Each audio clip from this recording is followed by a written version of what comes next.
Sa mapagpalang araw sa uniporme ng kapulisan, binyag ay panata sa paglilingkod.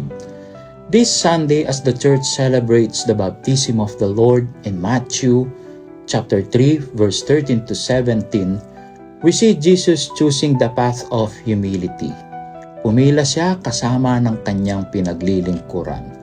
Ipinapakita nito na ang tunay na otoridad ay nagmumula sa kababaang loob at pagsunod sa kalooban ng Ama. Tulad ng uniforme ng pulis, ang binyag ay tanda ng paninindigan at tungkulin. Hindi ito ginagawang perpekto ang nagsusuot, ngunit nagpapaalala. Una, maglingkod ng buong puso at may malasakit.